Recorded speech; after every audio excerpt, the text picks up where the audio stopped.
Welcome back to our channel. आज हमारा day 6 है 45 डेज क्रैश कोर्स सीरीज का।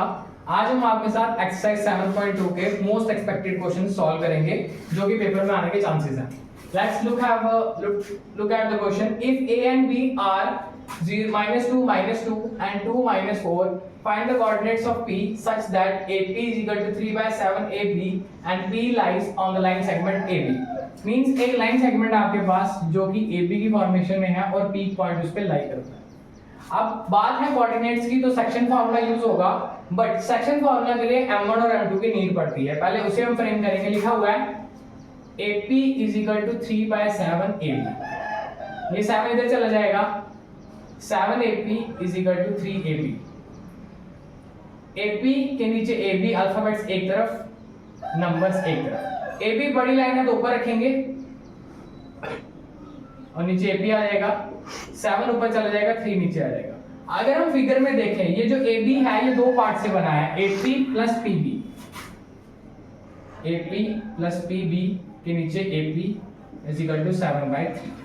अगर हम इसे बाइफरकेट करते हैं, मींस अलग अलग करते हैं, तो AP के नीचे AP, PB के नीचे भी AP इज इक्वल टू 7/3। इसको डिडक्ट करते हैं, बनेगा 1/1 plus PB by AP is equal to 7/3। Further PB के नीचे AP is equal to 7/3 minus 1/1। PB by AP is equal to 7 minus 3/3। PB by AP is equal to 4/3। Figure में AP पहले है तो AP की वैल्यू है 3 और PB की वैल्यू हमारे पास 4। तो ये जो फर्स्ट सेगमेंट है हमारा M1 बन जाएगा जो 3 है, सेकंड सेगमेंट है हमारा M2 बन जाएगा जो है हमारे पास 4। अब M1 और M2 की फ्रेमिंग के बाद हम इसमें सेक्शन फार्मूला यूज करके वैल्यूज निकाल सकते हैं। जैसे कि कोऑर्डिनेट्स x के भी और y के भी निकालने हैं। x के ऐसे निकलते हैं, M1 के साथ x2 प्लस M2 के साथ x1 divided by M1 plus M2। x के कोऑर्डिनेट्स निकलेंगे, M1 की वैल्यू है 3, x2 है हमारे पास x1 y1 x2 2,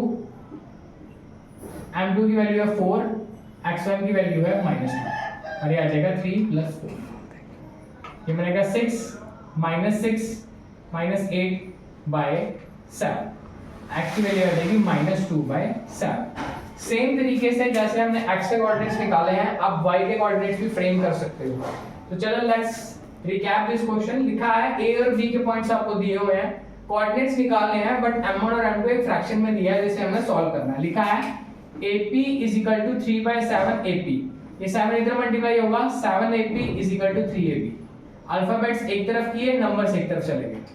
AP ऊपर AP नीचे, यहाँ पे भी वैल्यूज रेसिप्रोकल हो जाएंगी। जो हमारा AB है ये दो हिस्सों से बना है, किससे? AP plus PB। फिगर में देख सकते हैं, इसको और इसको जोड़ेंगे तो पूरा AB हमें देखने को मिल जाएगा। तो वही किया है।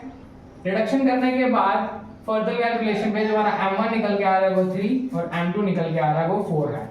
तो जब हम x के कोऑर्डिनेट्स निकालते हैं तो वैल्यूज पुट ऑन करने के बाद जो x का आंसर निकल के आ रहा है वो आ रहा है -2/7। तो ये था बुक का क्वेश्चन नंबर 8 आपके साथ। Have a look on important question जो इस बारी रेगुलर क्वेश्चन में भी देखा गया था, रेगुलर एग्जाम में भी देखा गया था और चांसेस हैं सेम चीज आपके प्राइवेट एग्जाम में भी देखने को मिल सकती है। लिखा है find the coordinates of points which divides line segment joining A and B into 4 parts। अगर हम डायग्रामेटिकली इसको बनाएंगे तो ये हमारी लाइन आ रही है A और B, ये 4 हिस्सों में डिवाइड है। एक हिस्सा, दो हिस्सा, 3 हो गए, एक और कर देते हैं 4। इसको देते हैं D, E और F। एक सेगमेंट, 2, 3 और ये 4। तो ये लाइन हमारी 4 हिस्सों में डिवाइड हो चुकी है।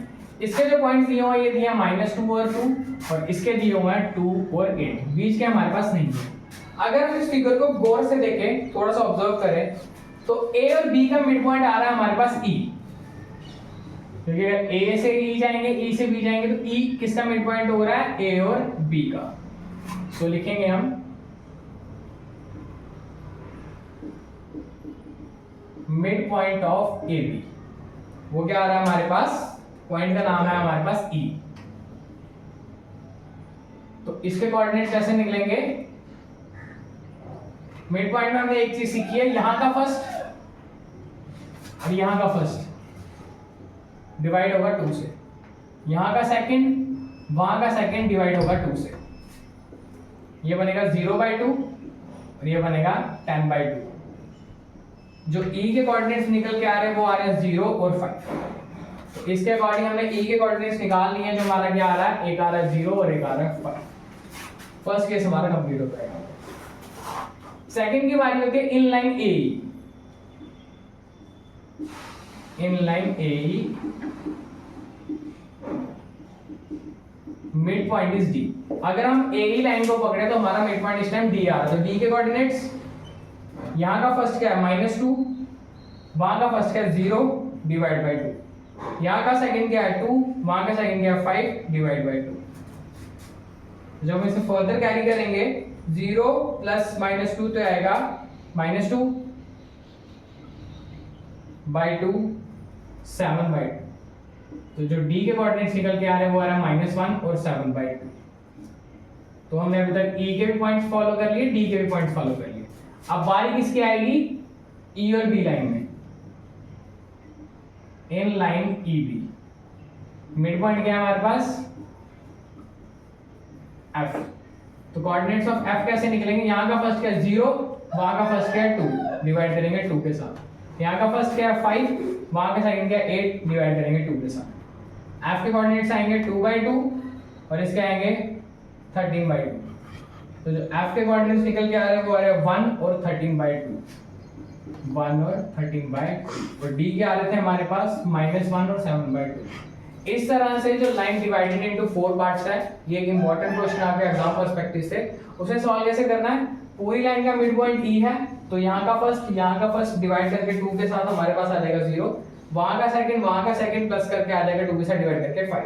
जब e का मिड पॉइंट आपको मिल जाता है तो e और a का मिड पॉइंट d है, इसे भी सेम प्रोसेस से निकाला जा सकता है। और e और b का मिड पॉइंट f है, तो वो भी सेम पार्ट से आपको निकाल सकते हैं। इस तरह से ये डिवाइडेड इनटू 4 पार्ट्स वाला क्वेश्चन आपने सॉल्व करना है। क्वेश्चन कॉम्प्लिकेटेड नहीं है, काफी इजी है, बट नहीं आता तो छोड़ दिया जाता है। But from my point of view it is an easy question to be solve in exam.